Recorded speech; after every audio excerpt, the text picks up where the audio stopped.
Seguimos con el ciclo de laboratorio rural. Realmente es un ciclo en el cual hemos pensado que viniesen estudios, oficinas, arquitectos que trabajan en Madrid, generalmente en Madrid, en una ciudad, son urbanos, ¿no? Pero que tienen conexiones o han tenido lazos o diferentes inserciones, ¿no?, en el medio rural o en zonas periféricas, para ver cómo ven la situación de trabajar en un lado o en otro, si existen lados, ¿no? Bueno, es un poco lo que luego hablaremos de ello, ¿no? Si hay un debate. Hoy está Juan Elvira, del estudio Murado y Elvira, Clara Murado y Juan Elvira. Juan, voy a dar unos datos por situar a Juan. Juan es profesor en la Escuela de Madrid, también es profesor en la Californiana de Berkeley. Es sobre todo investigador, es un gran investigador. Su tesis, Arquitectura Fantasma, la tenéis publicada, podéis leerla, es un libro muy interesante. Y sobre todo es un arquitecto contemporáneo, un arquitecto del siglo XXI, ¿no? Realmente, ¿por qué es, Juan, esto, ¿no? Realmente, nos contará él, ¿no? Pero su visión de la arquitectura, de lo que importa, de lo que realmente es importante en la arquitectura, tiene unos contenidos, unos aspectos y unos materiales y una manera de verlo desde realmente lo que actualmente es válido, ¿no? Y con lo que nos rodea en la actualidad, ¿no? Los medios y las situaciones que nos rodean. Es un arquitecto que de alguna manera no es fácil encontrar arquitectos así, ¿no? Su arquitectura fantasma, su arquitectura atmosférica, ¿no? Su visión de este tipo de arquitecturas es muy importante, porque es una cosa que tenemos cerca y que no la vemos, y siempre vemos el pladur, ¿no? El ladrillo y no sé qué, pero hay otras cosas, ¿no? Juan las ve. Bueno, agradecemos mucho tu presencia, vuestra presencia en el ciclo. Luego intentaremos charlar un rato y bueno, pues nada, bienvenido. Muchas gracias, Arturo, por tu presentación. A ver si estoy a la altura de tus palabras, pero bueno. Yo quería plantear la charla de hoy con esta idea muy sencilla, pero yo creo que puede ser interesante para hablar cuál es un poco el papel del arquitecto en los distintos lugares que le toca, en donde les toca trabajar, ¿no? Porque, bueno, ya sabéis los que sois arquitectos que hay una parte como de azar bastante importante, bueno, en cualquier aspecto, ¿no?, de la vida, pero el azar te lleva por muchos sitios, ¿no? Tienes que conocerlos, tienes que aprender de ellos y seguir, ¿no? Esta es la página web de nuestro estudio, en donde planteamos un poco esto, como una especie de paisaje habitable, ¿no?, en donde uno puede ir como teniendo distintas experiencias y aplicando pues distintos criterios y incluso metodologías para proyectar donde uno puede proyectar, ¿no? De modo que esa idea como de paisaje disponible yo creo que se encuentra o se puede explicar bastante bien en este pequeño proyecto que acabamos de terminar y que habla precisamente del viaje del que visita arquitectura y el que viaja por el territorio para ver arquitectura y no solo arquitectura, evidentemente, ¿no? En el estudio hemos trabajado muchas veces con, bueno, yo soy extremeño, y hemos trabajado con el Colegio de Arquitectos de Extremadura para, bueno, primero dirigimos una revista de arquitectura que se llamaba Oeste, luego hicimos 2 guías de arquitectura contemporánea en extremeña y luego esta es como la compañera de viaje de esas dos guías, ¿no? Aquí tenéis, estas son los 2 volúmenes con las 2 guías, que como veis en la portada no estaban tan interesadas, en esas 2 portadas, no estaban tan interesadas en presentar como el objeto arquitectónico flamante en la portada, sino dar una impresión, o sea, dar una visión mucho más territorial, más engarzada con la realidad, con las distintas realidades y con experiencias que nosotros asumíamos como arquitectónicas, aunque a lo mejor otras personas no las hubieran pensado como tales, ¿no? Aquí veis, por ejemplo, en las dos portadas, en la primera, para nosotros como el proyecto estrella era este que veis aquí más o menos dibujado, que bueno, consiste muy rápidamente en que había un caserón a las afueras de Cáceres que estaba lleno de nidos de cigüeñas, y entonces hubo un momento dado que ese caserón se convirtió en un pequeño hotelito y tal, ¿no? Entonces los responsables del proyecto decidieron hacer un proyecto como de reubicación de las cigüeñas, ¿no? Y entonces construyeron una serie de palos para que anidaran allí. Esto, que puede ser como anecdótico puramente, para nosotros hablaba mucho de cómo se trabaja o cómo se debe trabajar de manera sensible con el territorio. En la segunda portada de la guía veis que ya empiezan a aparecer más componentes, ¿no? Digamos, la repoblación esta de cigüeñas como imagen, pero también pues el paisaje de la dehesa, determinada fauna, pero también infraestructuras que recorren el territorio, etc. De modo que para nosotros la arquitectura no era tanto el objeto aislado como el tránsito hacia ese objeto y entender por qué y cómo está insertado en un determinado hábitat humano, ¿no? Bueno, y esta tercera, voy a intentar ir un poco más rápido porque tengo bastante material para enseñaros y no quiero tampoco ser muy pesado, pero esta tercera guía era como una especie de, no tanto una guía al uso, sino una herramienta, una especie de juego para relacionarte con la arquitectura que uno va visitando y que va viajando, ¿no? Aquí veis, bueno, esta es la portada. La guía, el cuaderno de viaje era este, ¿no? Es una caja que tiene distintos materiales. Uno es el clásico mapa, bueno, pues para orientarte por todas las la posibilidad de obras de arquitectura contemporánea en toda esta zona, que es esta de aquí, con una serie de codificaciones, etcétera. Luego había una serie de tarjetas, que trabajan con distintos itinerarios temáticos en relación con la arquitectura. Entonces, por ejemplo, hay un itinerario, como veis en el centro, de verano. Entonces, aprovechas visitas, digamos, interesantes de otras cuestiones de Extremadura también para vincularla con las arquitecturas que están próximas a esos eventos. Por ejemplo, hay uno de La Raya. La Raya en Extremadura se le llama la frontera con Portugal, ¿no? Hay Cañadas Reales. Hay muchas, digamos, itinerarios temáticos que lo que hacen es engarzar una realidad territorial concreta, mucho más grande que la propia arquitectura, con estos pequeños ejemplos de arquitectura. También era una reivindicación, por supuesto, porque todo el rato era como, bueno, ¿tiene sentido hacer un libro de este tipo? No tiene sentido.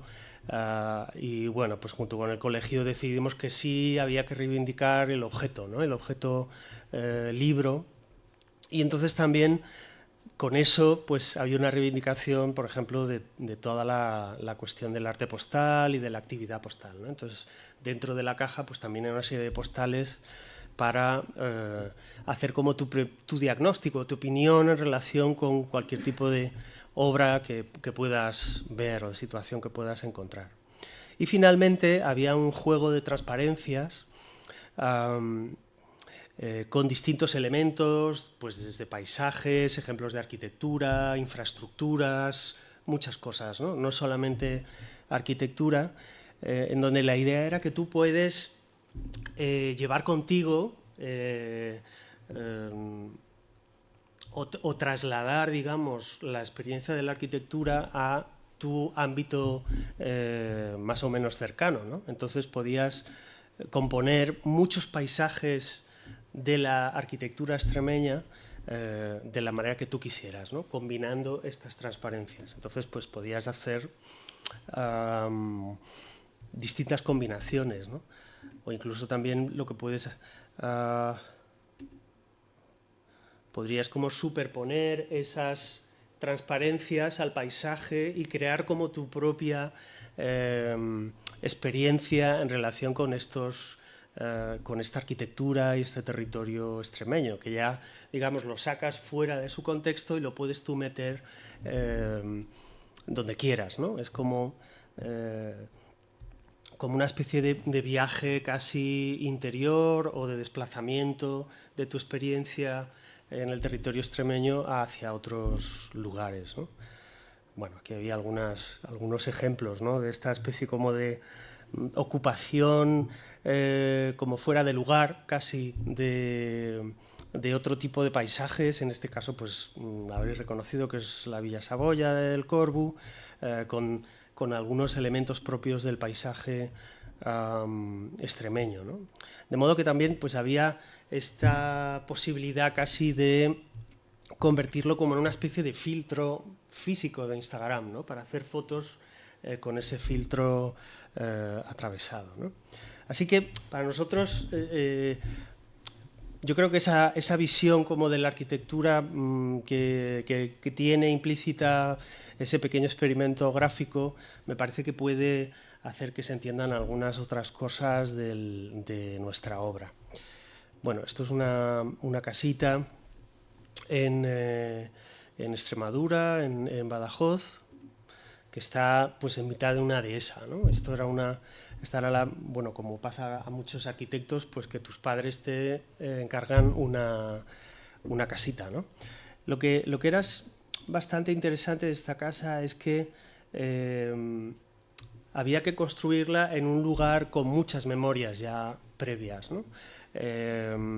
Con muchos recuerdos pues, de juegos conmigo, con mis hermanos, mis padres, de modo que ya había como un lugar especialmente de especial afecto en relación con mis padres y seguramente ese lugar pues no era el que uno hubiera elegido intuitivamente como arquitecto, visto ahora ya después de unos años, ¿no? Pero tenía que ser ese porque ese sitio estaba cerca de donde había determinados juegos, de los árboles a los que subíamos, de un pequeño merendero, ahí abajo, donde que fue lo que primero se construyó en realidad. De modo que la casa había que entenderla como una construcción alrededor y dentro de este paisaje de la memoria, ¿no? También había otros deseos, que fueron como los únicos deseos así más, digamos, caprichosos que nos transmitieron los clientes, entre comillas, que eran, el primero, ver la puesta de sol y la chimenea simultáneamente, y el segundo, poder tener dos situaciones opuestas, pero que había que hacerlas compatibles. Una casa muy, muy abierta al exterior, pero a la vez que tuviera la posibilidad de cerrarse cuando no estaba ocupada, ¿no? Entonces lo que pensamos fue que la casa tenía que ser como una especie de límites más o menos flexibles en relación con todas estas situaciones que os comentaba y que a la vez caracterizara esas situaciones y las intensificara más o menos, ¿no? Entonces planteábamos como este mundo de límites flexibles y luego unos límites móviles que podrían o bien encerrar la casa completamente o dejarla abierta y muy expuesta al exterior. Entonces lo que pensábamos, bueno, pues esto tiene que tener unas grandes puertas correderas que se vayan a 20 metros para allá hacia el campo, ¿no? Esa era un poco la intuición que teníamos. De modo que, como veis, para nosotros la construcción del proyecto tiene que ver con esta idea de interacción, de la memoria, digamos, de construir alrededor de las cosas que se hacen y las cosas que a uno le gusta hacer. Y seguramente esta idea de interacción para nosotros es más relevante para definir el espacio arquitectónico que bueno, que la idea tradicional, moderna, ¿no? de el vacío, ¿no? De la forma del vacío. Para nosotros seguramente esa forma sea también relevante, pero la interacción entre distintos componentes es más relevante. Bueno, aquí tenéis una secuencia de maquetas, de trabajo, y estas maquetas, hablando de esos límites más o menos flexibles que queríamos que fueran como el elemento protagonista de la casa, ¿no? Así que, bueno, pues aquí tenéis una imagen. La casa es en realidad muy sencilla, es una caja de ladrillo enfoscado, básicamente, con una estructura metálica que va como articulándose alrededor y se va apropiando de estos espacios, ¿no? De modo que un poco esta es la parte importante, ¿no? El cascarón interior es casi el elemento más neutro del proyecto, el que se queda más como pasivo, ¿no? Y dejamos que esta estructura active y movilice situaciones en torno a esa caja blanca. Ahí tenéis estas correderas de 3 por 2,5. Y bueno, esto habla un poco también de otro interés del estudio que tuvimos en unos años, que era como el dibujo en el espacio, ¿vale? Es decir, cómo trabajar o cómo plantear un proyecto como una especie de dibujo trazado en el espacio. Entonces, esto lo hicimos una aproximación también en una pequeña tienda que construimos en el centro de Madrid para una marca sueca de ropa, en donde otra vez hay un solo elemento, que es esta especie de tubo que va recorriendo el espacio de la tienda y al que, como si fuera una especie de microinfraestructura, se van sujetando otros pequeños elementos que resuelven pues las cosas de colgar ropa, unos zapatos, o sentarse para esperar a quien se está cambiando, etc. De modo que esta era otra aproximación a esa idea del dibujo en el aire. Bueno, volviendo a la casa, esta es el plano de situación. Como veis, la casa estaba muy rodeada de árboles por esta cuestión de que tenía que ser ahí por deseo de mis padres, pero eso obligó a que la casa también se contorsionara y se adaptara un poco a la presencia de estas encinas y estos alcornoques maravillosos, ¿no? De modo que la casa está como planteada como capas que se van haciendo más ligeras de manera concéntrica, ¿no? Un gran muro equipado que veis ahí conteniendo pues, desde la chimenea, que se convierte en una especie de ventana profunda para poder ver el poniente, que en Extremadura entenderéis que es una cosa seria, una pequeña escalera que sube a la cubierta, tal, y luego rodeándola esta estructurita más ligera, ¿no? También tiene algo de esto, ¿no? Porque yo me he acostumbrado a ver pues, cada 6 años en esta parcela cómo había unos señores que llegaban y se llevaban el corcho, ¿no? Con sus herramientas especiales, haciéndolo de una manera muy sacando esta especie de tiras, ¿no? De bacon, siempre lo hacen así, ¿no? De modo que esta especie como de desvelamiento de lo que hay detrás, ¿no? Y de las capas protectoras que vuelven a crecer, creo que tiene algo que ver también con esta situación doméstica, ¿no? de una especie de cortezas que te están rodeando, pero que también pueden apartarse en un momento dado, ¿no? Aquí veis, bueno, el interior, que tiene esta sucesión de espacios exteriores cubiertos por arriba, descubiertos, cerrados, pequeño jardín, etc. Bueno, y una descripción más técnica que yo creo que ahora no interesará tanto. Esta es una casa que acabamos de construir, que tiene, igual que esta casa que os he contado, hacía como esta especie de ejercicio es como si te estiras, ¿no? Después de despertarte. Entonces tenía esa cosa como de expansión, y esta es un ejercicio de contención y de creación de esos paisajes o de esas situaciones que antes veíamos alrededor de la casa en la propia carne de la casa, ¿no? El asunto es que esta casa está en un solar en Aravaca, en Madrid, que no se construía desde hacía muchos años, y la razón es porque tenía como 3,5 metros interiores libres, ¿no? O sea, cuando tú hacías la cuenta de separación a linderos, tal, te quedaban 3,5 libres. Entonces había estado ahí esperando a que pasara algo durante muchos años. Y bueno, pues unos clientes así valientes nos pidieron a ver qué podíamos hacer con esta casita, ¿no? De modo que es una casa muy estrecha, muy alta, para lo estrecha que es, en donde hay como toda la preocupación ha sido construir estos episodios como dentro de la propia sección vertical de la casa y no tanto en horizontal como pasaba en la casa anterior, ¿no? Por eso aparece esa especie de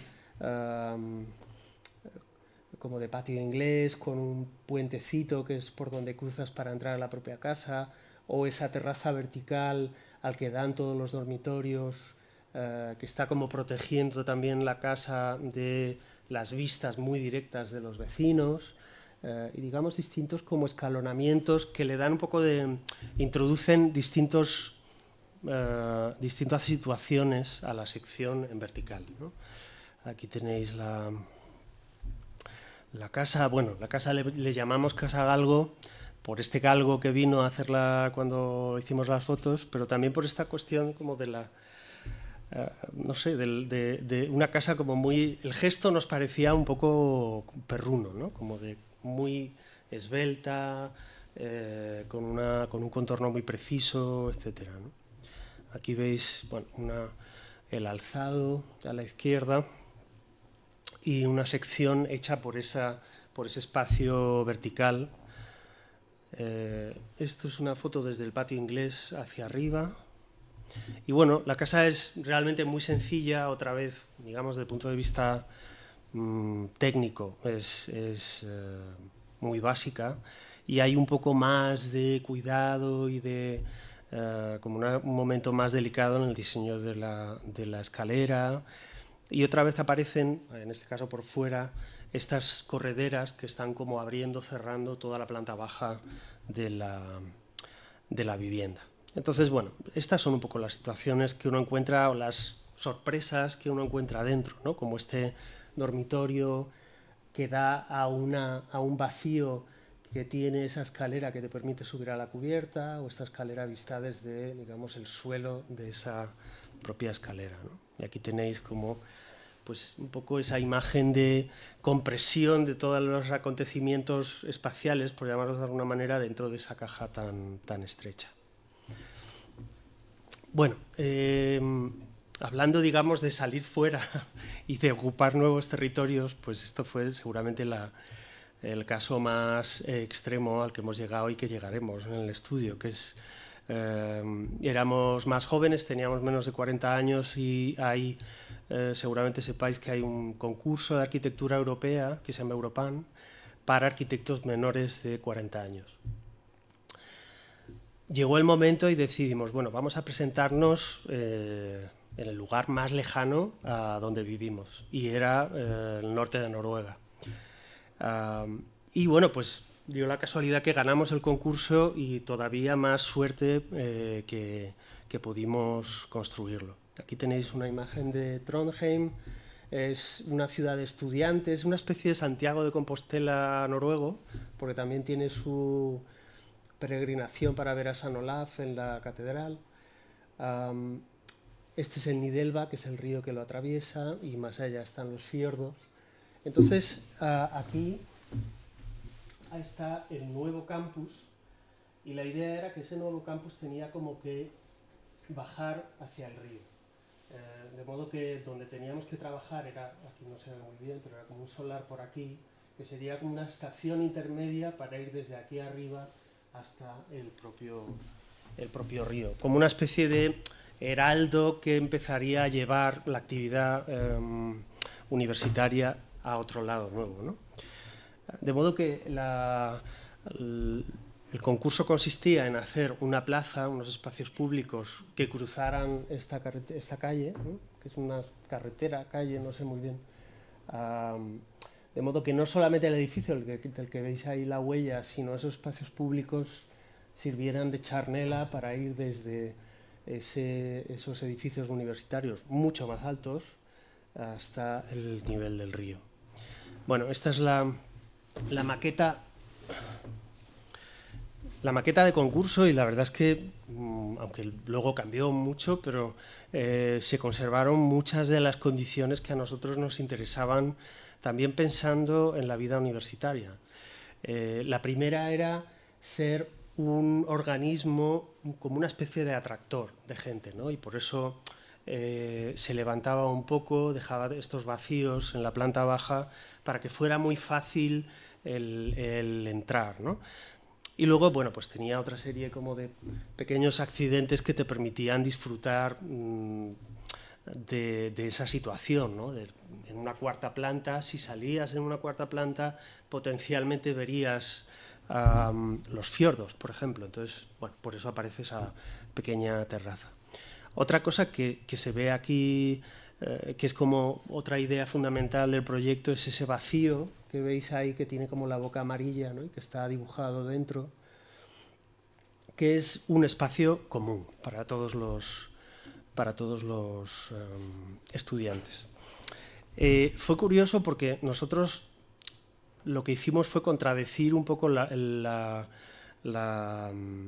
manera que tienen de organizarse las residencias de estudiantes en el norte de Europa en general, y es que en el norte de Europa lo que hacen es apilar muchas pequeñas comunidades, a lo mejor de 5 habitaciones, con una cocinita, un bañito, o sea, un baño y nada más, ¿no?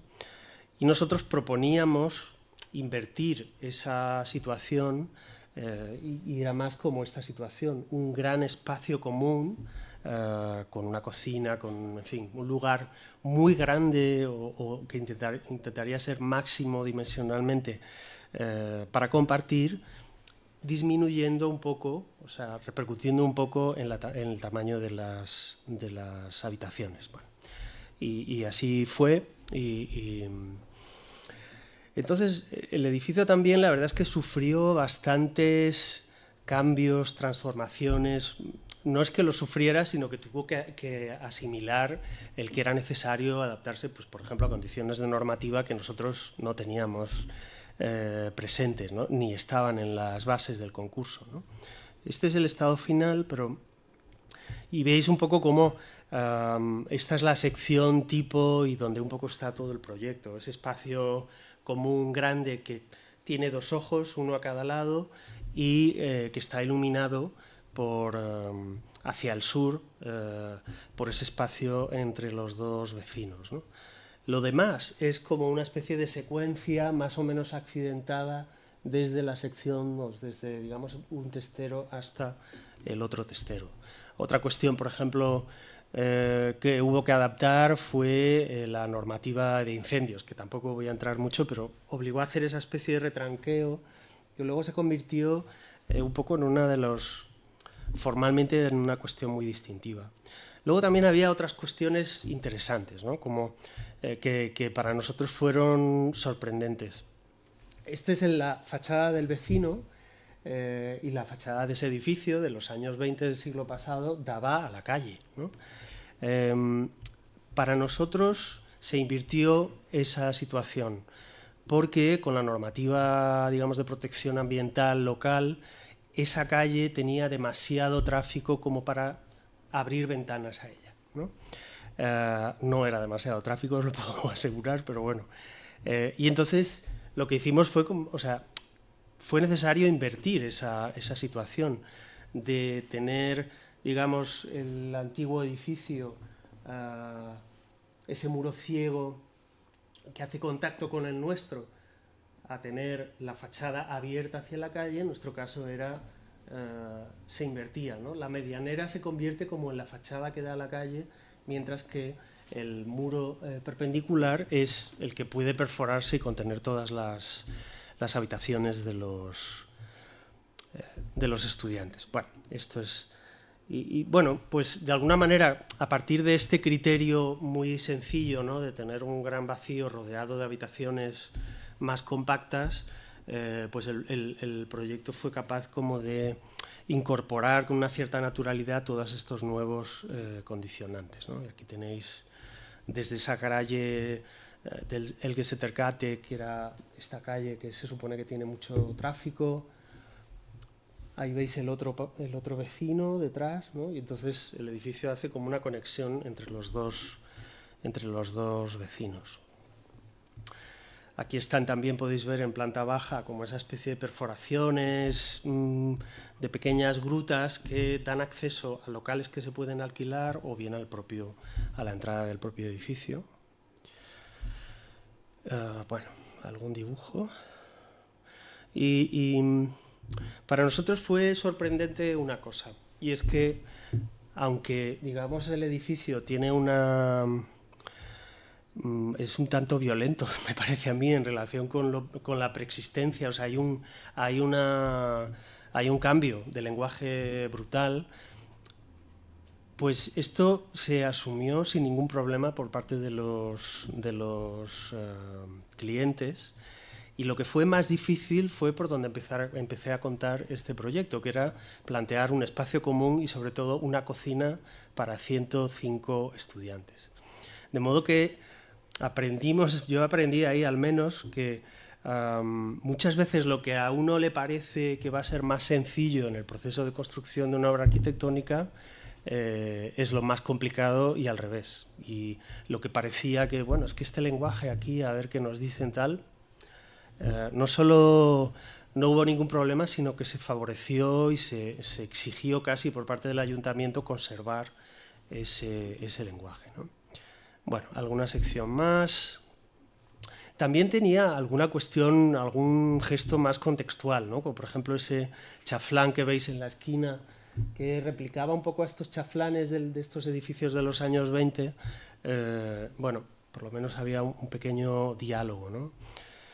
También hay que decir que nuestro edificio aparentemente era muy disruptivo con los vecinos, pero todas las nuevas edificaciones que veis ahí al fondo estaban resueltas con esta arquitectura corporativa genérica, ¿no? Con lo cual, digamos que al lado de esos edificios creo que era una situación mucho más delicada y contextual en el caso de nuestro proyecto. Bueno, espacios comunes al interior, que siempre favorecimos pues el que se utilizaran. Estos son los espacios de alquiler en planta baja, y una secuencia de plantas, la planta baja más fracturada para crear estas situaciones.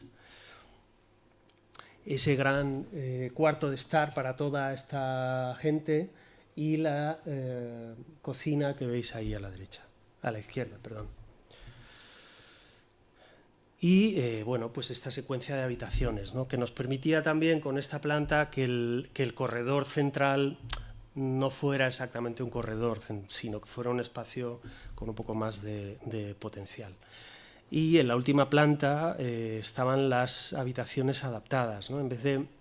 Nos empeñamos en que en vez de que las adaptadas estuvieran en la planta baja o en la planta primera, como para llegar lo más fácilmente posible, nos pareció que había que hacer lo contrario y tenerlas en el lugar, digamos, privilegiado desde el punto de vista de las vistas, pero también de la geometría de estas habitaciones, ¿no? Que era mucho más amable, más blanda.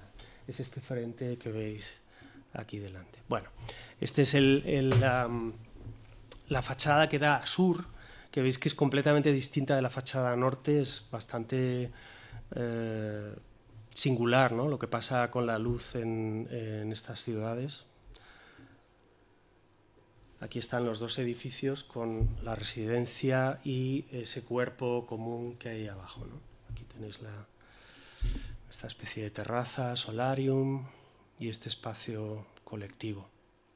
Pero a pesar de todos nuestros esfuerzos como diseñadores, arquitectos, tal, este es el corazón del edificio y es lo que para nosotros, después de toda la experiencia, es lo que tiene más valor.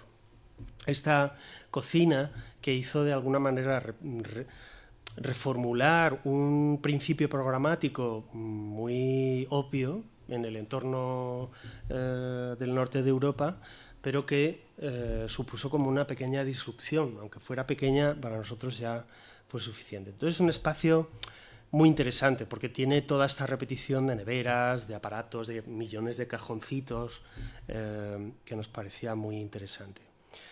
También nos parecía estas situaciones muy, no sé, muy satisfactorias en relación con cómo cada estudiante se apropiaba, por ejemplo, de su nevera, ¿no? Entonces aparecían como esos pequeños elementos, mensajes, yo qué sé, de mil cosas, ¿no?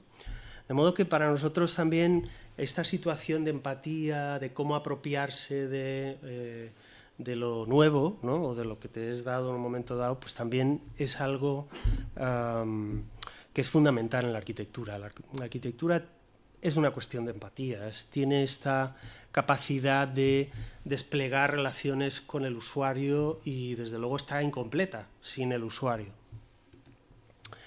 Aquí algunas imágenes que intentan como reflejar esa condición, ¿no? Que es, bueno, de una artista japonesa, que sus instalaciones son como llevar a cuestas esta especie de formas hinchables, ¿no? Que hablan de esta reciprocidad entre el objeto y el usuario, ¿no?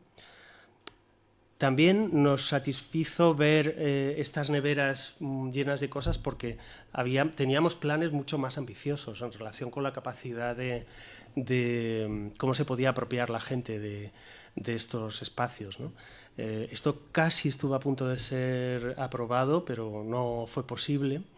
Pero nosotros planteábamos que lo primero, las puertas de las habitaciones fueran una puerta de garaje, para poder abrir completamente al exterior, a los espacios de circulación, las habitaciones o cerrarlas, ¿no? También nos parecía que la puerta de garaje es casi ese símbolo empresarial, ¿no? del emprendedor que empieza en el garaje haciendo 4 cosas y acaba siendo un gran empresario, ¿no? Y luego aparecía esta pieza que le llamábamos infopanel, que hacía como de mediador entre cada estudiante con los demás. Tú podías tener ahí pues eso, una imagen que te representara, podías poner pequeños mensajes y luego también todos estos aparatos lo que hacían era una contabilización del consumo energético, de la cantidad de basura producida y basura reciclada, de modo que la idea era no solo plantear un edificio sostenible, que lo era, sino que esa sostenibilidad correspondiera como a todos el colectivo de estudiantes, ¿no? Que hubiera una corresponsabilidad en la gestión de la arquitectura. Pero bueno, al final son todas estas situaciones como de accidentes, de apropiaciones, de cómo se superponen la experiencia de la arquitectura lo que nos interesaba más, hasta el punto que cuando hemos expuesto este edificio hemos hecho más énfasis en este tipo de imágenes que encontramos en redes sociales más que en las imágenes bonitas de fachadas, etcétera, ¿no? Porque hablan mucho de qué capacidad de interacción hay entre los usuarios ¿no? Por ejemplo, aquí pues aparece alguien que le ha hecho una especie de jersey a un pilar porque sí, ¿no? O una pequeña exposición fotográfica dentro del ascensor, o bueno, muchas cosas que a los alumnos, a los estudiantes se les van ocurriendo, ¿no? No sé, situaciones muy divertidas, ¿no? Como por ejemplo esta especie de concierto que están dando al gran salón común, pero que además está conectado con otro salón de otra residencia en otro lugar y que está siendo proyectada, ¿no? O sea, la imaginación del usuario al final yo creo que va por delante de cualquier tipo de expectativa al arquitecto. Incluso hasta llegar a lo que no entiende, porque yo realmente no entiendo qué está pasando con este tipo de aquí abajo, o esa especie de reunión filocomunista dentro de la... Pero bueno, pasa de todo ahí dentro, ¿no? Bueno, el siguiente edificio es un cambio bastante fuerte de tercios, una biblioteca y un archivo en Bayona, en Pontevedra, que es una ciudad pequeña, bastante pequeña, aunque con una gran afluencia de turistas en verano. Se trataba de adaptar un antiguo hospital, pero que también era un edificio, digamos que sus raíces estaban en una función de hospital para pobres en el siglo XVII, pero que luego fue cambiando y fue transformándose de muchas maneras. Incluso en los años 80 se convirtió en un centro de cultura, en una casa de cultura, y distorsionó completamente el interior del propio edificio, ¿no? Está como encajado en la pendiente del casco antiguo de la ciudad, de modo que aquí veis, esta foto está hecha desde la terraza de esta iglesia, de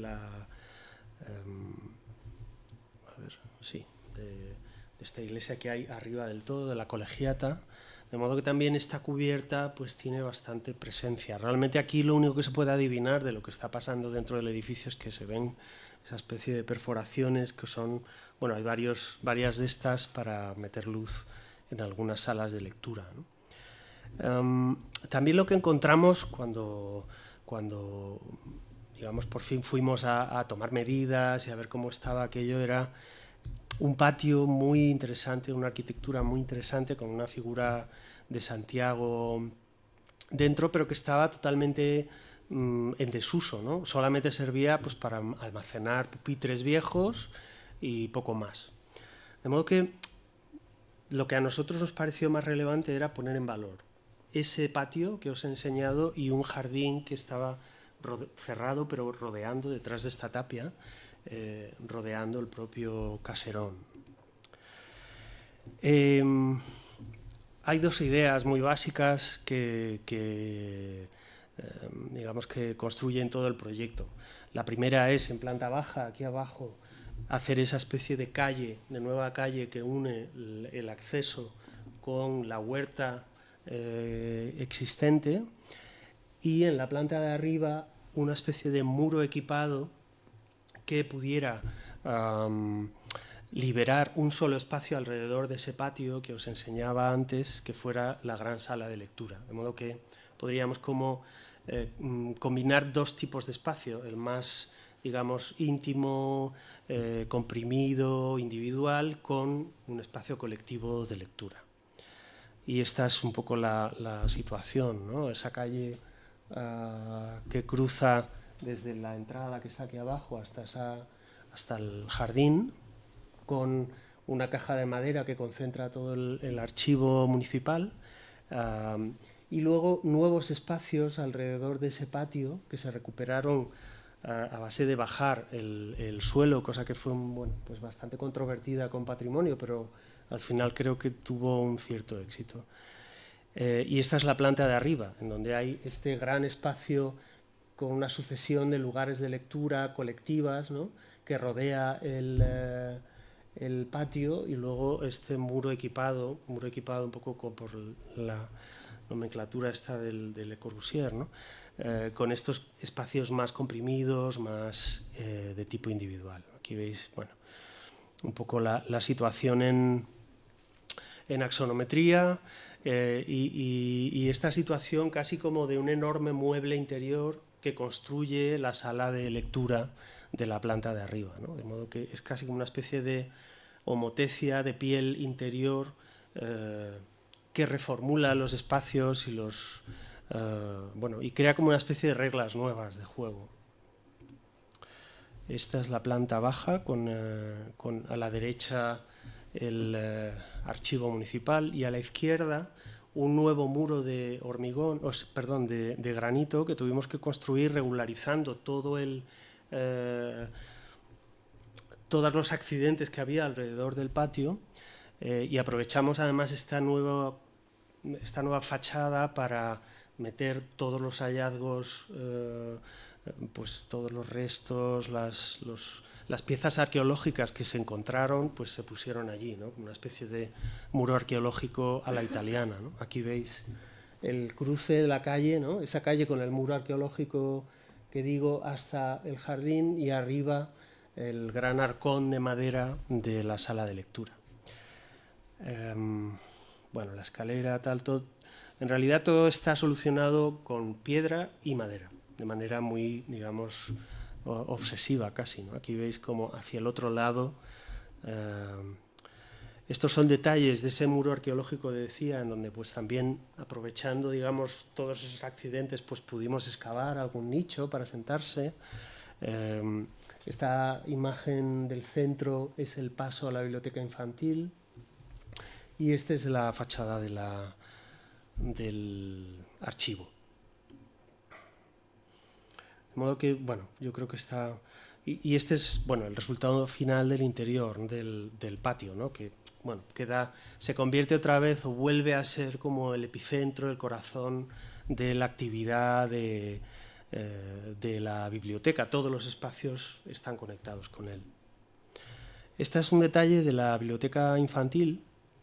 Es interesante porque cuando empezaron a picar todo lo que pasaba en ese cuarto con las paredes curvas, ¿no? Afloraba roca, había accidentes de estructura, chapuzas, bueno, os podéis imaginar, ¿no? Había de todo. Pero había piezas que no se podían mover, no se podían demoler, ¿no? Y entonces lo que hicimos fue regularizar ese espacio con esta forma un poco como de nubecilla. Por un lado, pues para aprovechar al máximo ese espacio, para darle el mayor aire posible, y por otro también pues para... con eso ganábamos como una cierta identidad diferente para la propia biblioteca infantil, ¿no? que tenéis aquí. De modo que es como una especie de estantería distorsionada que tiene algunos accidentes, algunas sorpresas que pueden descubrir los niños, ¿no? Esta es ese muro curvo que mira al patio y esta estantería. Aquí ya se empiezan a ver como que hay esta especie de aspas, de pequeñas constelaciones. Lo que queríamos es que hubiera como una envolvente hecha completamente en madera, ¿no? Para darle como este carácter un poco casi doméstico, ¿no? al espacio. Y entonces intentamos evitar cualquier tipo de remate, de pieza ajena a este lenguaje, a esta materialidad de la madera. Por ejemplo, estas aspas en realidad son respiraderos del sistema de ventilación y de calefacción.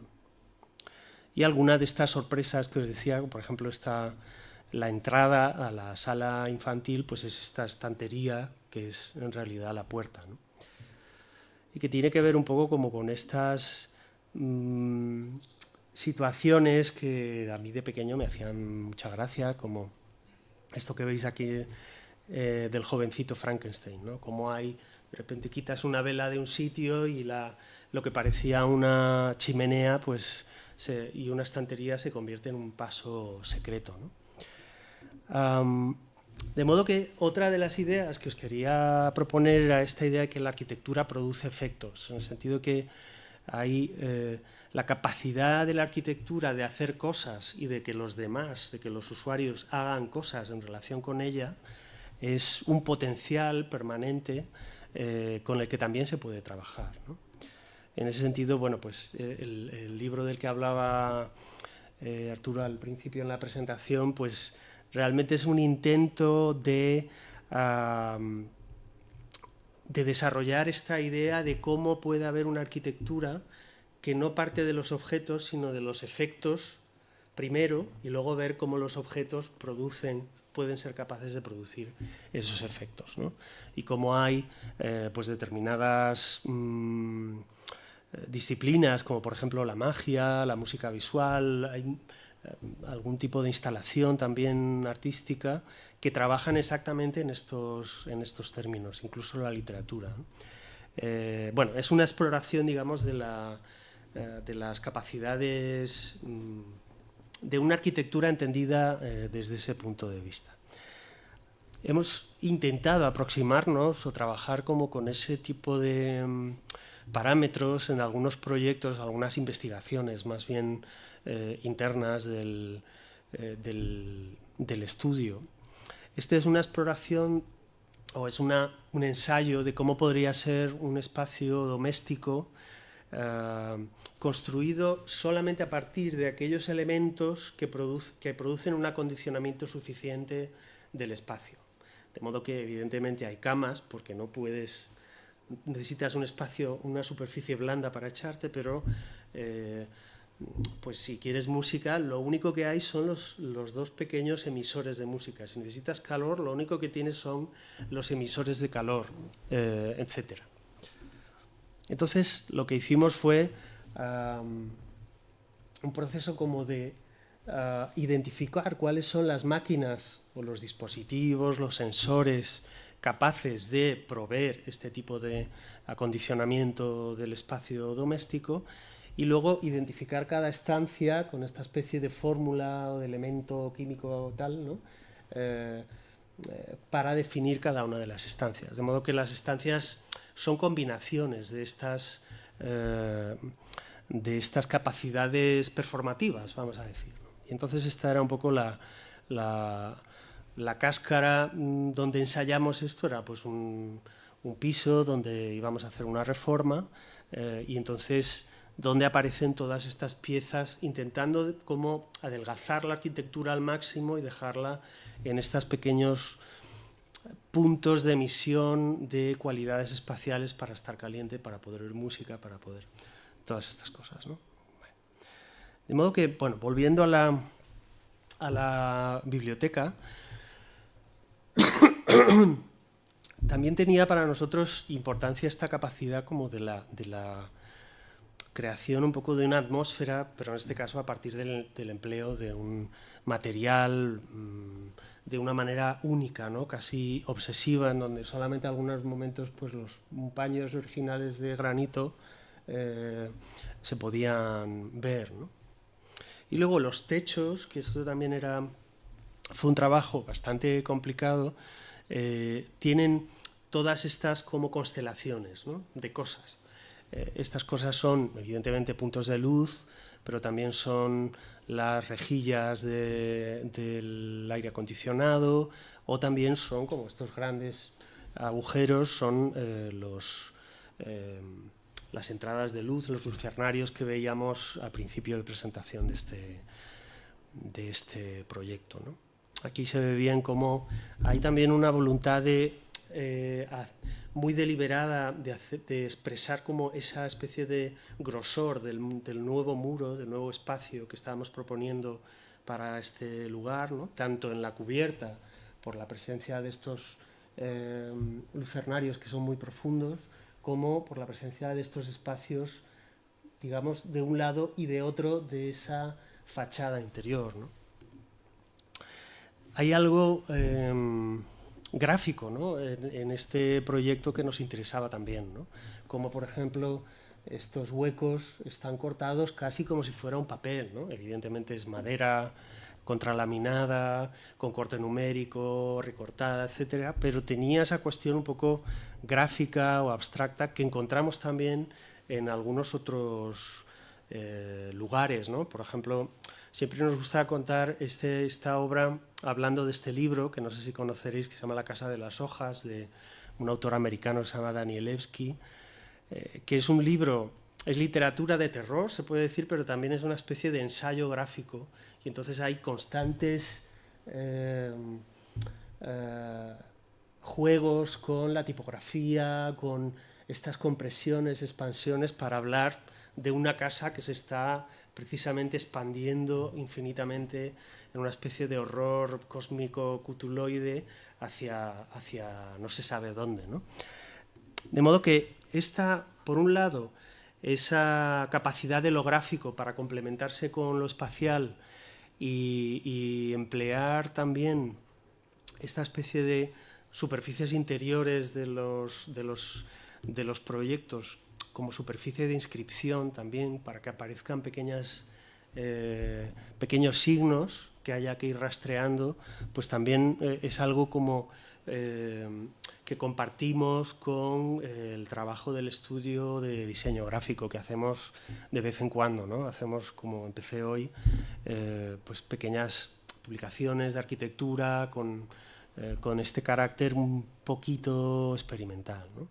También el papel de lo gráfico en el estudio, o de esta mezcla de lo bidimensional y lo tridimensional, yo creo que aparece aquí también como un buen ejemplo, ¿no? Esto es un proyecto, no se le puede llamar ni proyecto, porque fue como un sábado nos dijeron, pasa esto, y el lunes teníamos ya que mandar una propuesta, ¿no?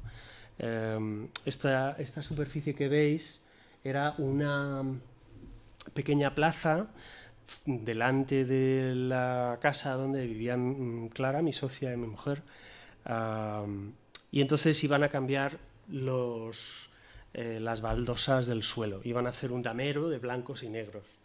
Y entonces dijimos, esperad un momento, ¿por qué no esperáis y os decimos cómo colocar las baldosas blancas y las negras? Esta plaza pues era lugar otra vez de juegos de mi socia, de Clara, de su infancia, ¿no? Y entonces ella recordaba jugar a distintas cosas, ¿no? Lo que hicimos fue intentar como hacer un trazado de de esas pistas de juego, de esas situaciones, que aquí están ya como más o menos trazadas, y mezclarlas y fusionarlas para que entraran todas más o menos dentro del trazado de esta plaza, haciendo como una especie de reminiscencia, pero sin ser literal, de todos aquellos juegos de aquel tiempo, ¿no? De modo que esa situación como de cuánto puede ser de activable una superficie inscrita nos parece interesante como elemento arquitectónico también, ¿no? Como aquí veis un poco esta situación de piel casi como de recortable de la fachada interior de la sala de lectura, y como esa fachada interior tiene también ese pequeño trabajo de escritura, de pequeñas constelaciones en el techo, ¿no? De modo que, bueno, pues la arquitectura para nosotros también tiene este potencial de combinar lo bidimensional y lo tridimensional, ¿no? Bueno, aquí veis algunas imágenes ya de la biblioteca amueblada, con libros, y toda esta colección como de distintas ventanas interiores que iba apareciendo, adecuando, digamos, un criterio general a cada uno de los accidentes con los que nos encontrábamos, ¿no? Las mesas las planteamos como la reutilización de los recortes de esas grandes puertas, ¿no?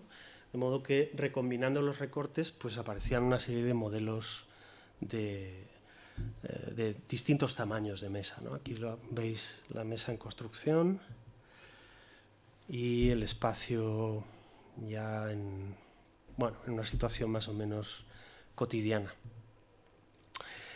Para nosotros también todo el rato al hacer este proyecto, estas imágenes de San Jerónimo eran importantes, porque era literalmente esta situación de superponer a una gran estructura pétrea, en este caso una iglesia, esta especie de mueble que es algo que está entre lo arquitectónico y lo mueble, ¿no? Y como esa pieza intermedia te permite apropiarte y superponer unas reglas nuevas sobre el gran contenedor inicial, ¿no? También esta situación de los cuidados, ¿no? De cómo hay una reciprocidad entre todos los que participan de ese espacio, nos parecía interesante. Y esta oportunidad como para pequeños momentos de invención, de superponer como tu propio cosmos de interés sobre ese mueble o esa especie de arquitectura, ¿no? Entonces aquí, bueno, pues es muy clara esta situación como de que la arquitectura a veces es como un mundo dentro de otro mundo, ¿no?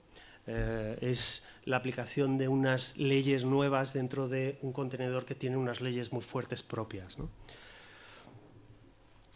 De modo que para nosotros pues, estas situaciones son importantes, como la capacidad de juego y la capacidad de una manera sencilla, superponer, de crear como un pequeño mundo interior al mundo, ¿no? Este mundo infantil del juego, a la gran habitación vacía, nos parecía interesante, ¿no?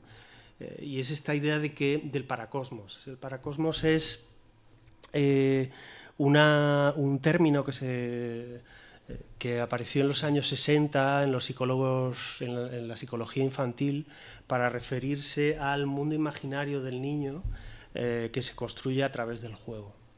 Y cómo ese mundo imaginario, en realidad, esto ya lo sabemos todos, es en realidad un elemento de mediación y de comprensión con el mundo adulto, ¿no? Y con el mundo que rodea al niño. Para nosotros esa capacidad de crear muy limitados, ¿no? Y siempre muy relacionados con lo existente, pero pequeños mundos, es otra de las potencias más relevantes de la arquitectura. Bueno, y quería terminar con este proyecto que tenemos ahora entre manos, se llama La Aceleradora, que es este pabellón que veis aquí, no sé si conocéis el Hospital de la Paz, Madrid. Y entonces, bueno, pues ese pequeño pabelloncito que aparece ahí encima, ¿no? El proyecto sale de una colaboración con una organización sin ánimo de lucro, de una fundación que se llama Innuba y Uno entre 100.000, que trabajan para captar fondos para investigar cáncer infantil. Esta gente había dado con muchos estudios que demuestran cómo el ejercicio físico en pacientes, sobre todo en niños, ¿no?, que se están recuperando de intervenciones después de tener un cáncer, es mucho más rápida si haces un poco de ejercicio cuando estás en el propio hospital. De modo que el encargo era hacer como un pequeño sistema de prototipos de espacios que fueran gimnasios para que los niños dentro del propio hospital salieran del hospital, entraran en un lugar sin las connotaciones visuales del propio hospital, se pudieran relajar y pudieran hacer algo de ejercicio. Bueno, por eso esta era como una posible... No va a ser así, esto era uno de los primeros tanteos, ¿no? Lo que planteamos, porque era un sistema como que ellos quieren llevar a distintos hospitales que no tengan esta dotación, es un sistema de unidades que fuera reconfigurable, en donde pues hay distintos como contenedores, distintas posibilidades de entrada de luz, distintos revestimientos de esos contenedores, distintas piezas para poner encima del contenedor principal, de modo que es como un sistema que te permite elegir cuáles son las piezas para cada una de las, digamos, para las necesidades de cada caso concreto, y recombinarlas y producir este objeto, casi como un juego infantil, otra vez de piezas que se pueden recombinar, ¿no? Y esto eran, pues, digamos, posibilidades, ¿no? A partir de ese catálogo inicial, posibilidades combinatorias que estaban aquí abajo, tienen su propia notación, ¿no? Aquí hay una notación que veis a la derecha de cada uno de estos grupos. Bueno, no voy a entrar tampoco en eso, pero también nos interesaba hablar cómo, digamos, estos sistemas de... cuando tú tienes un sistema de piezas que se puede combinar, no hace falta que los sistemas de representación digamos, vuelvan a representar cada pared, cada sección, cada alzado, etcétera, sino que con un sistema de notación puedes recurrir a dibujos tipo que reunidos componen la documentación necesaria para hacer cada una de estas piezas, ¿no? Bueno, digamos, nos interesaba eso, como dar reflejar una capacidad de variedad y de adaptación a distintas situaciones grande, ¿no? Bueno, y esta es un poco pues la que tenemos ahora entre manos. Aquí tenéis pues otra vez ese pequeño muro equipado con pequeños espacios de ejercicio de distintos tipos, un pequeño laboratorio que es donde tienen todas las máquinas para ir un poco registrando las mejoras, y una pieza de sombra que hace como bueno, de parasol para ese espacio de investigación. Y esto es todo. Muchas gracias.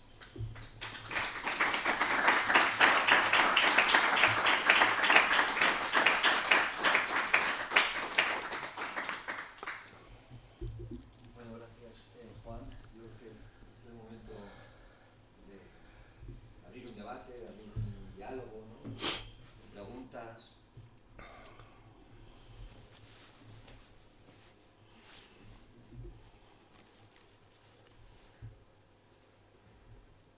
¿Quién rompe?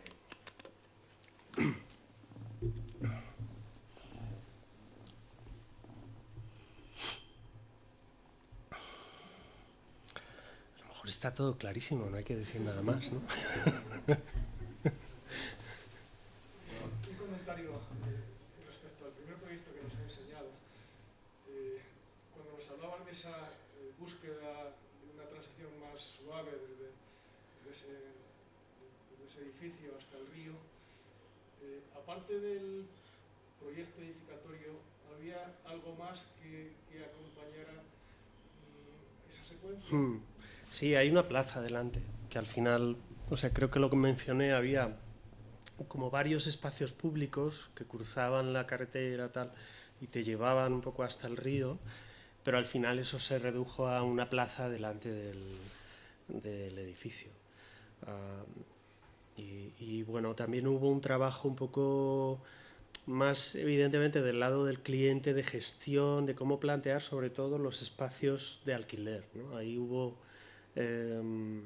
también bastantes conversaciones y debía ser algo completamente ajeno a las residencias y debían ser como lugares, como espacios especiales, pero dentro de la propia residencia. O sea, sí había como se trabajó un poco en la gestión o en la estructura general de gestión del propio edificio, porque otra de las cosas que nos sorprendieron al trabajar en Noruega era la cantidad de agentes distintos involucrados en la arquitectura, ¿no? Pero de manera muy ágil, ¿no? Es decir, que había un momento de control del vecindario, había un momento de control evidentemente del ayuntamiento, pero luego llegaban los estudiantes, había muchísimas capas asociadas, digamos, actuando sobre el objeto arquitectónico, cosa que aprendimos mucho, la verdad, de eso. Yo quería saber, me he quedado así un poco con las ganas de ver una imagen del primer proyecto, el primero, el de la casa de tus padres, sí, que una de las premisas era que se viera el atardecer desde la chimenea. No sé si tienes alguna imagen a ver. que coja esa secuencia, ¿no? Pues no lo sé, la verdad, pero vamos a ver. Es que es algo por lo que yo también siempre lo tengo en mente, ese tema. Sí. El atardecer desde una chimenea. A ver. Pues mira, me parece que era una imagen que la tenía... A ver, ¿dónde está? Mira.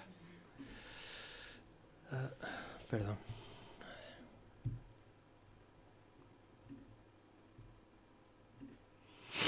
Aquí se ve algo, ¿no?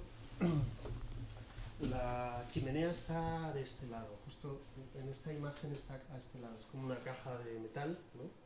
Y entonces tú estás, este es el oeste, esta es esa ventana así como tan profunda, y pues la cosa es tan sencilla como encajar la chimenea en una ventana muy profunda, ¿no? Y muy baja, que te quita todo el sol fuerte y te deja ver un poco como... Y aquí no lo tengo, pero sí que es verdad que hay como un momento de que se inunda todo el espacio de estar delante de la chimenea de un color naranja bastante interesante. ¿Está al lado de la chimenea? ¿Perdón? ¿La ventana está al lado de la chimenea? Sí, o sea, la chimenea, si yo la dibujara en esta foto, sería una caja así. Aquí. no sé si ves aquí, esta es esa ventana profunda, entonces la caja de la chimenea está aquí y el resto es una ventana que está abocinada hacia acá. A ver si te puedo... Esta situación, ¿no? Ahí ves la ventana. No sé si te ha quedado más o menos...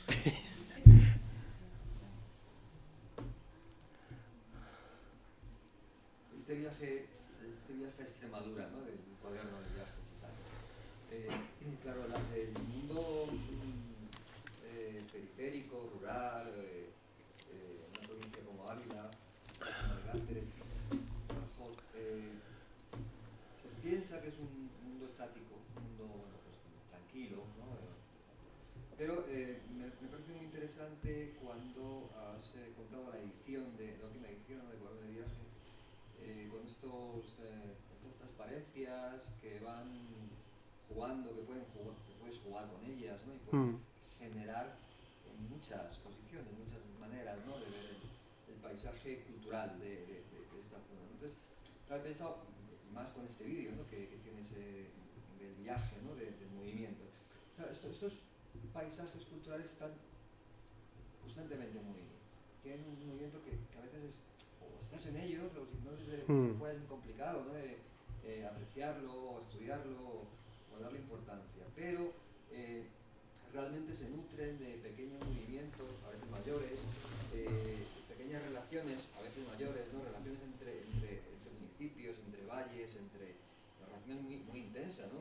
Sociales, económicas y tal, ¿no? Entonces, me parece importante cuando hablabas de ese juego, que es al final un juego, pero que habla de esa manera de cambio, ¿no? Del cambio, del movimiento, de diferentes maneras de ver el paisaje cultural, ¿no? de Extremadura o de zonas parecidas, ¿no? No lo sé, cuando... Sí, o sea, yo creo que el punto de partida de esta historia era hacer una guía de arquitectura, ¿no? Y entonces nosotros lo que queríamos era con la guía de arquitectura también incorporar una visión más territorial del medio humano, ¿no? Y dar a entender cómo no puedes separar unas cosas de las otras, ¿no? Entonces creo que en esto que comentas hay dos cuestiones clave. La primera, intentar descentrar la visión de la arquitectura en el objeto solo y empezar a mirar más en todo el sistema de relaciones, toda la profundidad cultural de ese objeto, y por otro lado ver cómo esas relaciones están enganchadas o relacionadas con el propio territorio que habitan, ¿no? Si no sucede esto, pues yo creo que entonces es una arquitectura que no tiene ninguna capacidad como de vinculación con el contexto, ¿no? Sería falso, sería... Claro, o sea, es como estas situaciones en las ciudades estas chinas en donde aparece un museo alucinante con unas formas tal, pero que es un cuerpo extraño, ¿no? O sea, no quiero juzgar la forma, no es una cuestión de forma, sino de seguramente desplegar procesos locales responsables de la construcción de esos objetos, no que llegue alguien y que plof, te lo coloque ahí de cualquier manera. Entonces, para mí, en relación con esta cuestión como de la activación del territorio que queda entre, ¿no? Es un poco... o sea, creo que hay un punto de partida un tanto confuso, o sea, o que confunde un poco, porque lo que hay entre poblaciones no es que sea nada, es que hay muchísimas cosas, ¿no? Entonces se trata de reconocerlas, de tener ese entendimiento territorial activo, de apreciación de todo lo que hay detrás, ¿no? Y ponerlo en marcha. Bueno, no sé si te he respondido, pero por ahí va.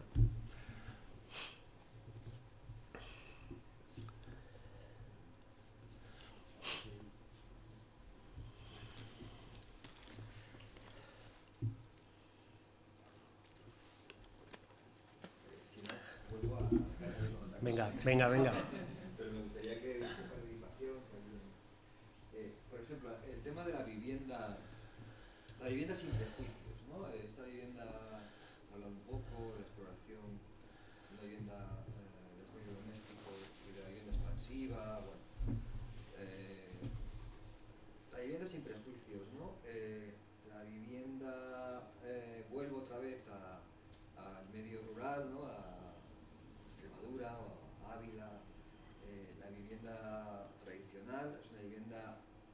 fantástica, leyenda popular, en el sentido de que, aparte de que es pasiva, tiene todas las condiciones que estamos buscando ahora, ¿no? La arquitectura contemporánea, ¿no? Y además es una vivienda que sirve para albergar a una sola persona, a una familia con 2 hijos, a una familia múltiple con muchos hijos. O sea, siempre ha servido, se ha moldado, ¿no? No sé, los 60 metros, ¿no? A todas estas situaciones, ¿no? Lo que se está buscando ahora en la arquitectura contemporánea, a través de tabiques que se mueven, que no se mueven, que pesan, que contrapesan, es esto, ¿no? Es una arquitectura que está allá, ¿no? Que simplemente con el pequeño mobiliario, o las condiciones de esos muros perimetrales y tal, y de esos huecos, o pequeños huecos, pues cumplía, ¿no? Ha cumplido de una manera más o menos confortable, o no, a veces, estas situaciones, ¿no? De esta vivienda que necesitamos, que hemos necesitado.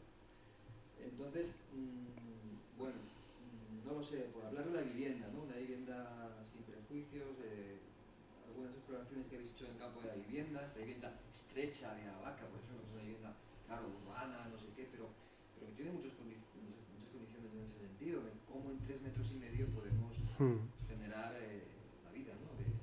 Diaria, ¿no? No lo sé, sacar un tema... Sí. Claro, por un lado ahí yo entiendo perfectamente últimamente estamos viendo, pues en los últimos años, muchos ejemplos de vivienda que quieren ser muy genérica, ¿no? Que es como una especie de infraestructura, de una retícula espacial que tú puedes ocupar, y me parece con mucho éxito además, o sea, porque hay, por ejemplo, estas viviendas de CLT que están nominadas para el Mies van der Rohe en Barcelona, no sé si de Roldán y Berenguer, me parece, ¿no? Es como una especie de contestación a cómo la normativa está pautando y definiendo todos los requerimientos de la vivienda pública, ¿no? Pero por otro lado, me parece que un exceso como de identificación del espacio doméstico con esa especie de situación completamente genérica también hace que te pierdas cosas que, por ejemplo, forman parte de esta arquitectura de la que hablabas tú, ¿no? De la arquitectura que crece durante muchos años, que va cambiando, que tiene accidentes, que tiene imperfecciones,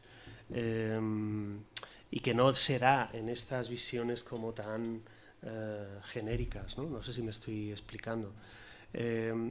Así que yo, en los ejemplos por lo menos que hemos mostrado, sí que hay como, digamos, metros cuadrados para vivir acompañados de pequeños eventos, situaciones, accidentes o sorpresas que te permiten también como encontrar tu sitio, ¿no? No son, un paisaje natural nunca es genérico ni neutro, siempre encuentras algo que te hace vincularte con él de una manera o de otra, ¿no? Entonces también, bueno, pues para mí el espacio doméstico es bastante el espacio de esos accidentes y de esas sorpresas, no solamente que evidentemente esos accidentes tampoco salen a partir de una normativa súper restrictiva, ¿no? Pero sí, creo que son esas, a lo mejor se puede interpretar como esos dos polos, ¿no? Esa especie de tensiones, ¿no? Entre la creación como de situaciones especiales o contingencias y una vivienda que sea aire acondicionado, o sea, no aire acondicionado, pero aire para estar dentro, ¿no? Como, pues no sé, de una manera muy genérica como puede plantear la Catoni Basal, por ejemplo, ¿no? Y una cuestión al paralelo, ¿no? La cocina, ¿no? La cocina de Noruega, ¿no? Claro, es el hogar, ¿no? Es el hogar. Las viviendas populares, es la cocina de los estudiantes jóvenes noruegos, ¿no? Es el lugar donde se encuentran, ¿no? Donde se producen todas las relaciones, donde se conocen casi, ¿no? Pero luego cada uno se va a su lugar de estudio y tal. Es interesante este tema de la cocina como espacio comunitario, ¿no? Sí, claro, yo creo que era una cuestión muy cultural, porque a nosotros nos parecía una decisión absolutamente obvia. O sea, si quieres que se cree un sentido de comunidad, no puedes dividir el edificio como en pequeños guetos, sino que tiene que ser como una gran familia, ¿no? Y eso era algo que no se había hecho, aunque parezca increíble, en Noruega, ¿no? Y entonces la gran preocupación era, al final era una cosa un poco paternalista, ¿no? Porque a pesar de que los noruegos, pues, por ejemplo, permitían a los estudiantes que, no es que permitieran, sino que son los propios estudiantes los que gestionan las residencias universitarias, es todo muy autogestionado, o sea, se le da muchísima libertad o mucha responsabilidad a los estudiantes, pero había una enorme preocupación porque todo estuviera manga por hombro, que estuviera aquello desordenado, que no comieran bien, que, en fin, todas estas cosas un poco. Y entonces fue curioso porque lo primero que hicieron los estudiantes cuando entraron, la primera generación de estudiantes que entró, decidió contratar a un chef famoso noruego para que les diera unas clases. Salió en la prensa también unos titulares como de está todo muy ordenado, este tipo de cosas, ¿no? Entonces, claro, eso puede parecer algo muy banal, pero al final cuando vas contra el grano de un poco cultural de un lugar, pues te llevas muchas sorpresas como esta, ¿no? Y entonces para nosotros, pues eso, lo que os decía antes, lo más satisfactorio no fue como ver bueno, tu diseño más o menos está ahí, te gusta tal, sino ver cómo hay una cierta reprogramación o un cierto cambio de cómo se vive en un edificio. Yo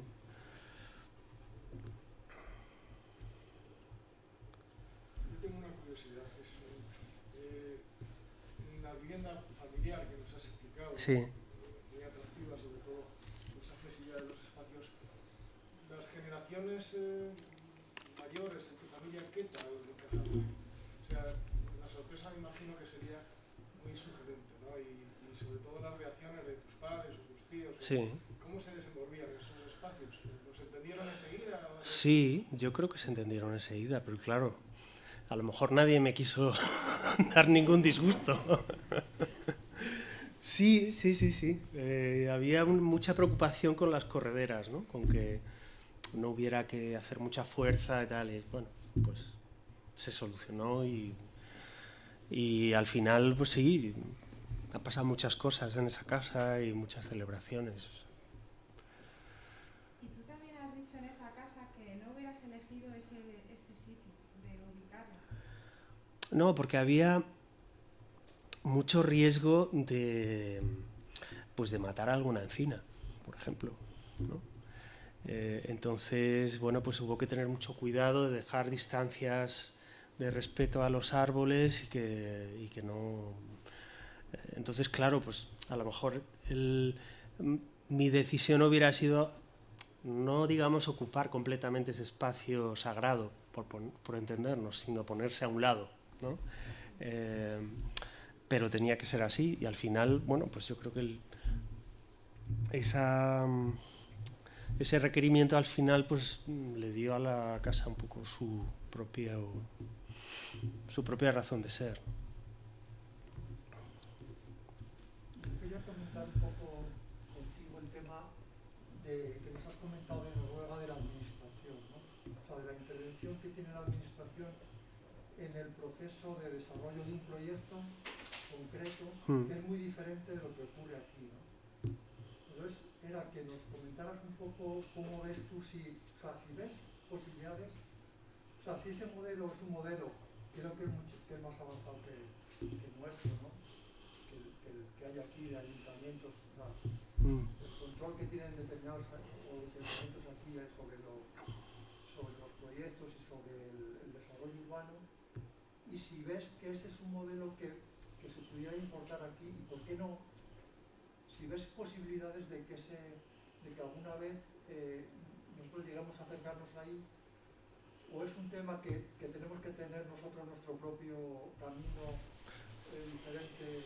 No sé. No veo por qué no. Yo creo que lo clave allí era cierta agilidad de la administración, ¿no? Entonces, como había esa agilidad de la administración, eso hacía más fácil la aparición de nuevos actores alrededor del proyecto, ¿sabes? Es decir... El tema que has comentado es ahí, como que la opinión de mucha gente es importante. Sí, ¿no? sí. Opina la comunidad educativa, opina los propios estudiantes, opina... Sí. No sé, Sí, pero opina... o sea, cuando digo opina, no es que haya una participación en el diseño, por ejemplo. Me parece que yo no estoy personalmente muy a favor de estas situaciones que se dan en Madrid, en donde hay, pues, hay un concurso, se eligen 3 y entonces vota por internet todo el mundo a ver cuál gana.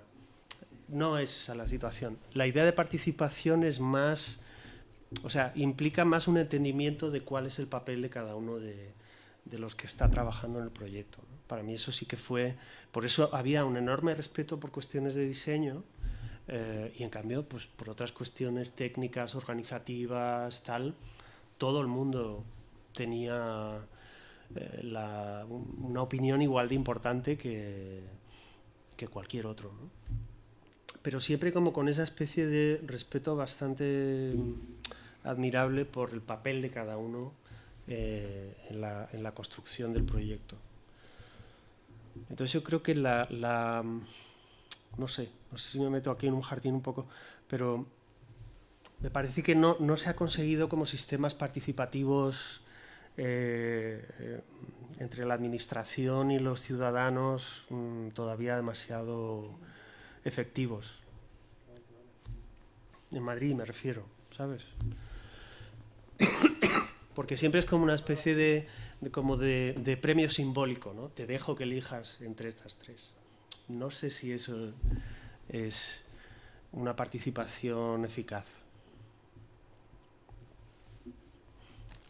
O lo mismo ha pasado, por ejemplo, con este último proyecto que os contaba. Sí, ahí sí que se ha acercado un poco más, porque bueno, era una manera muy privada, ¿no?, dentro de esta fundación, pero en el proyecto pues ha habido etnógrafos haciendo entrevistas a pacientes, a familiares, a médicos, diseñadores gráficos, antropólogos, gente de publicidad, muchísima gente, y evidentemente también médicos involucrados en el proceso del proyecto, pero no había, para encontrar la forma, o sea, pero a los arquitectos se nos dejaba un poco tomar nuestras decisiones, ¿no?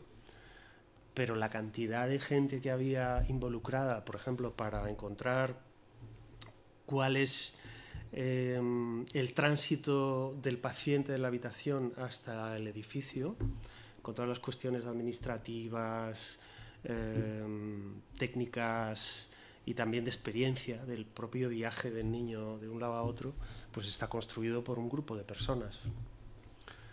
Eso fue también muy... parcialmente interrumpido por la pandemia, me temo, pero fue muy interesante también.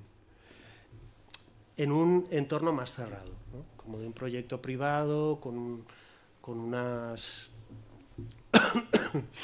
ambiciones muy concretas.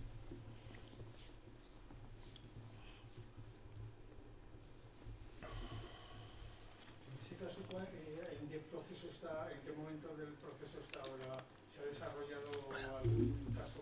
Sí, ya hemos hecho un prototipo y pues nos reunimos con la constructora la semana que viene para cerrar últimos detalles, tal, y empezaremos a construirlo ya pronto.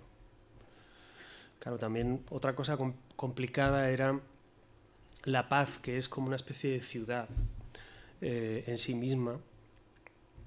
Tiene no sé cuántas obras a la vez, simultáneas, o sea, hay constantes remodelaciones, tal.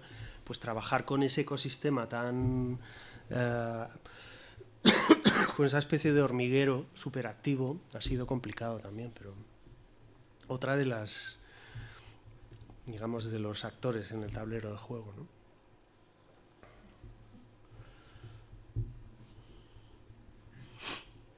Que por cierto, sabéis que La Paz fue objeto de un concurso que ganaron unos arquitectos y se va a rehacer, menos el pabelloncito donde vamos a poner encima nuestro nuestro juguete.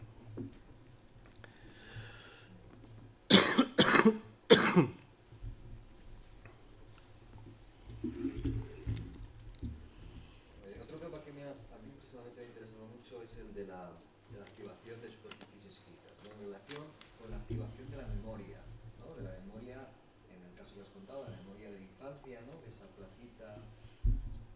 Y esa activación de la memoria tan importante, el 90%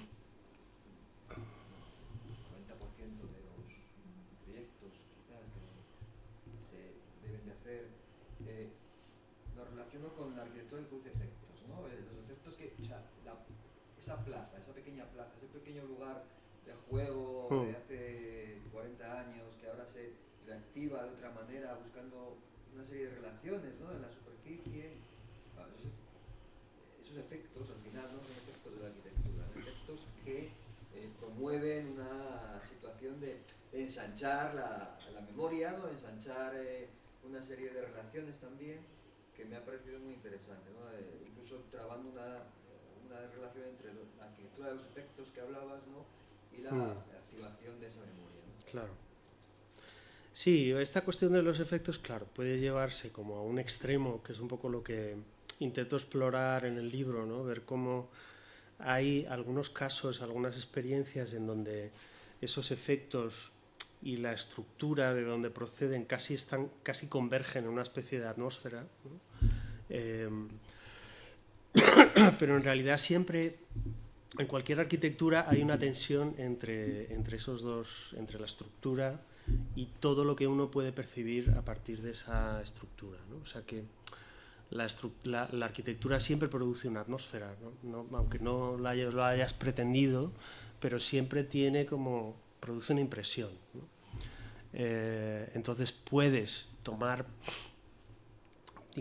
trabajar con esa condición de manera deliberada o dejarlo al azar, ¿no? Y entonces, bueno, pues siempre hay algo que se puede hacer para que la arquitectura sea un poco más elocuente o para que sea capaz de desplegar como relaciones de interacción, ¿no? Por ejemplo,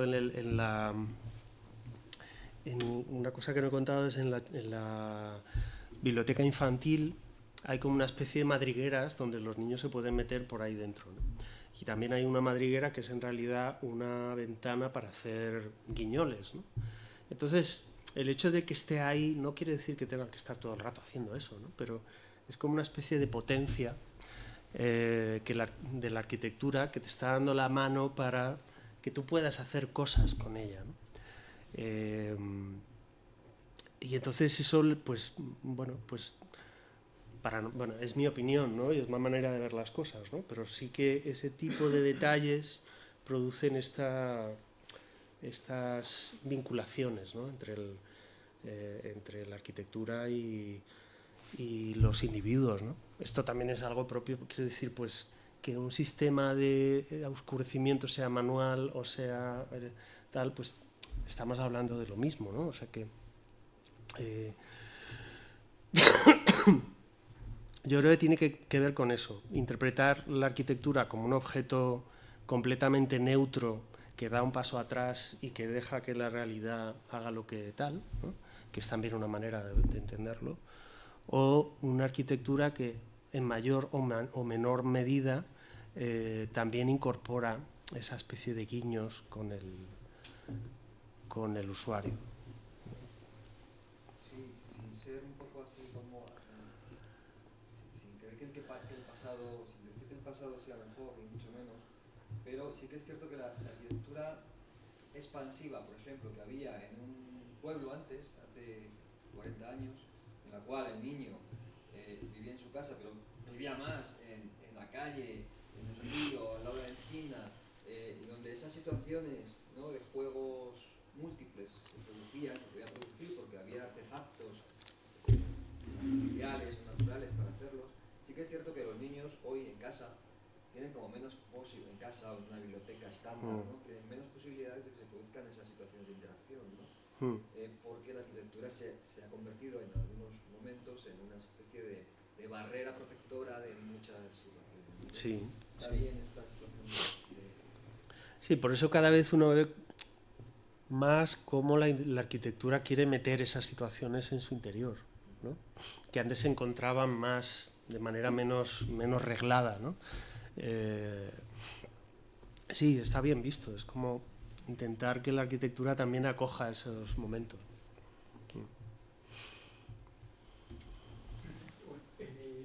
Vamos, una reflexión, ¿no?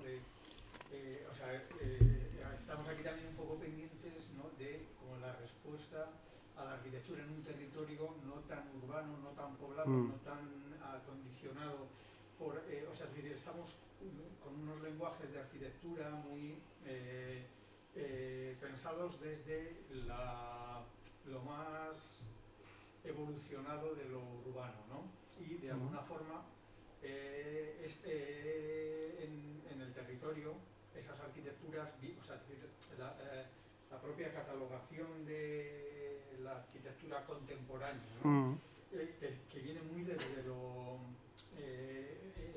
urbano, ¿no? Y hay otra posibilidad también, ¿no? Que es de estos, bueno, bien al hilo de lo que acabas de decir, ¿no? De estos espacios de otro tipo que generan otros tipos de arquitectura y otros tipos de maneras de entenderlo, ¿no? Y un poco por ahí, o sea, tú que eres también extremeño, ¿no? Y de un mundo de este espacio más abierto, ¿no? Entonces, ¿cómo puede ocurrir el que la arquitectura responda de una forma y estos territorios, ¿no? Que no son tan concentrados, ¿no? Que se encuentre una forma de vivir más, un poquitín más, no sé,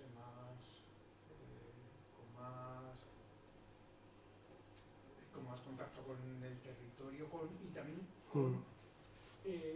con culturas de forma de vida, también, o sea, cuando estamos con la sostenibilidad, con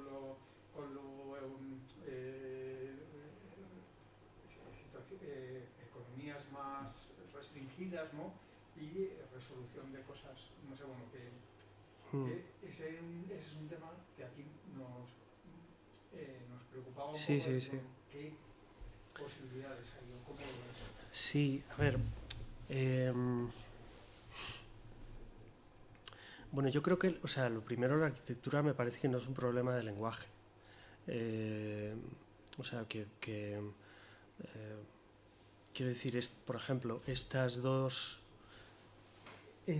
especie de estructura es un proyecto de una, ¿cómo se llama? De un depósito de agua que hay en un pueblo, en Extremadura, que tiene como la reminiscencia de las grandes estructuras de los postes estos eléctricos, por ejemplo, ¿no? Ese otro es el Palacio de Congresos de Villanueva, que está a las afueras del pueblo.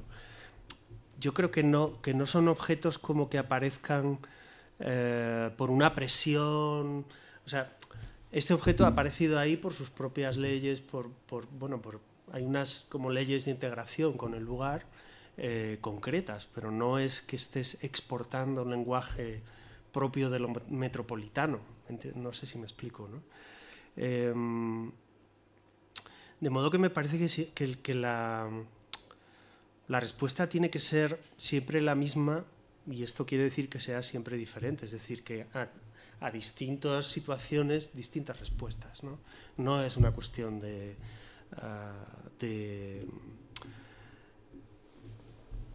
lenguaje, ¿no? Y no me interesan nada, por ejemplo, estas arquitecturas que son como un poco nostálgicas de determinadas arquitecturas sin arquitectos, tal, que tienen eso como bandera, ¿no? Me parece que es un ejercicio de nostalgia, simplemente. Lo que no quiere decir que haya una arquitectura sencilla, elemental, que resuelva los problemas perfectamente y que sea la respuesta adecuada a un determinado. Pero eso puede ser lo mismo en la gran ciudad que en mitad de un territorio. No sé si me explico. O sea que lo que no creo que haya que, es mi opinión personal, ¿no? Que identificar el territorio rural con un tipo de arquitecturas y el territorio metropolitano con otras, ¿no? creo que la arquitectura tiene que proponer soluciones con sus herramientas en cualquier lado, ¿no? Lo que debe hacer es preocuparse de qué es lo que hay en un determinado territorio, no tomarlo como una tabula rasa y simplemente un trozo de suelo para construir, ¿no? Sino ser más sensible a ello, ¿no? Y claro, es verdad que lo que, por otro lado, tampoco puedes replicar los formatos arquitectónicos de la ciudad en otros territorios, en el sentido de que la arquitectura y el estilo de vida están muy asociados, ¿no? Entonces, seguramente tengas que ser sensible pues, al hecho de que se vive fuera más, que, en fin, hay otra manera posible de vivir que no es metropolitana, ¿no? Que es otro error, ¿no? Que de repente ves una actuación en la periferia de un pueblo de casas súper densas, pareadas, no sé qué, replicando exactamente la manera de vivir derivada de una escasez de suelo propia de las ciudades, ¿no? Pero es más como la estructura profunda de la arquitectura la que tiene que cambiar. El lenguaje, pues creo que es otra discusión interesante, pero me parece que no es el tema más importante.